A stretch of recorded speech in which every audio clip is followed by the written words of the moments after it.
Hey there, everyone. It's GG Sober Sun. June 15th.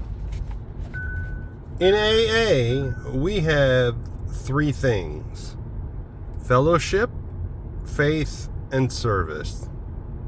Fellowship is wonderful, but its wonder lasts just so long. Then some gossip, disillusionment, and boredom may come in. Worry and fear come back at times, and we find that fellowship is not the whole story. Then we need faith. When we're alone with nobody to pat us on the back, we must turn to God for help. Can I say, "Thy will be done," and mean it? Yeah, that's true. Fellowship got me into, a guy 12-stepping me, got me into AA meetings. And in the AA meetings, I found a kinship that it talks about. And I found a connection with like-minded people who really spoke the language of the heart, what I've come to learn as the language of the heart. And they were willing to share their experience, horrific as it may have been in some cases, strength and hope, so that I might also recover and find what they found. It was the connections that kept me coming back.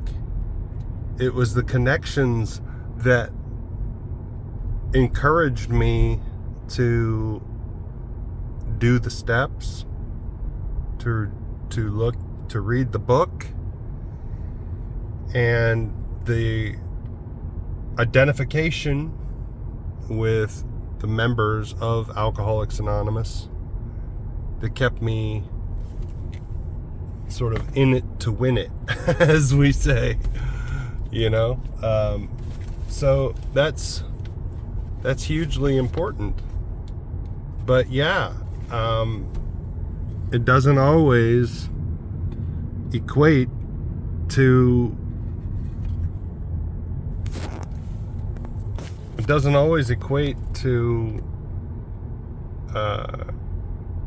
if it was all about the fellowship, I think I would have given up a while ago. Because as it said, eventually people let you down, or you stop getting the applause, especially after the first year. It's kind of like, oh, now you're a year in, you feel so special, and you're a newcomer, and in most cases, I've heard of meetings where they didn't let newcomers speak, but in many cases, the newcomer is made to feel special, and people want to hear what they have to say. They encourage them to speak, because in many, if not most cases, the newcomer is feeling pretty puny, as they say down here in the South. Feeling pretty puny, and they find it difficult to share or speak in a meeting. So it's encouraged. And so anyway, it's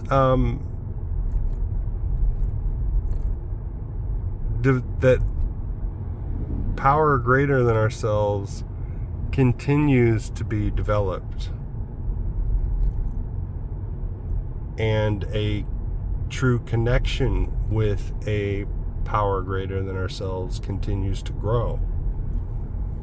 And it has to, rightfully so, because I love the notion that in the runes, the group of drunks can initially be my G-O-D, group of drunks, my G-O-D. God with skin on. And God continues to speak through people in the rooms, for sure. Oh, my windows are dirty. And so it's important to keep coming back, but it's also important to continue to develop and grow from that, the group of drunks as my God. It's hugely important. So, yes, when you get to that point, you can say, thy will be done, and mean it. That you can see how everything slots into place. Everything happens for a reason. And it's important to see that. I'm gonna hit that. Hit it. Anywho's and ways. Meditation for the day. There is beauty in a God-guided life. There is wonder in the feeling of being led by God. Try to realize God's bounty and goodness more and more. God is planning for you. Wonderful are His ways. They are beyond your knowledge. But God's leading will enter your consciousness more and more and bring you ever more peace and joy. Your life is being planned and blessed by God. You may count all material things as loss if they prevent your winning your way to the consciousness of God's guidance. Wow, that's pretty powerful stuff. Yeah, I mean, if I'm so preoccupied with my stuff that it keeps me from making a true connection with a God consciousness, then it's all for nothing. And I believe I will feel that as well. That I will feel that emptiness, and I will feel that. And I've seen it in other people. You know, they got lots of stuff and they're miserable. And I've seen it in my own life. You know, I had a big house near the water. I had, you know, all the trappings.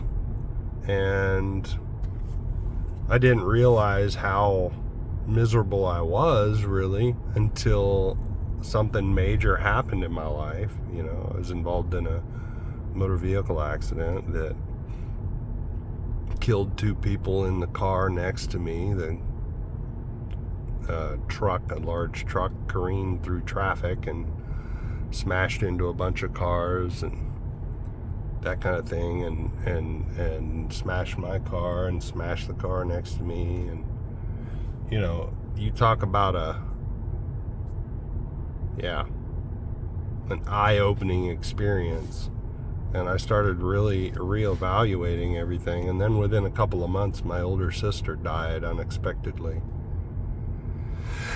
And, you know, I made some major changes in my life. They say probably not a good idea in those circumstances. But if I'm not going to make them then, I probably won't ever make them. And it was necessary. It was necessary for all concerned, I think. So, yeah. It's important to let go and let God.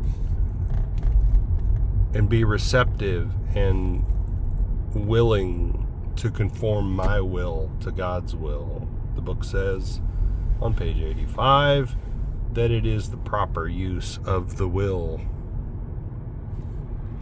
prayer for the day. I pray that I may earn the rewards of God's power and peace. I pray that I may develop the feeling of being led by God. Amen. I probably need to follow God's lead in terms of feeling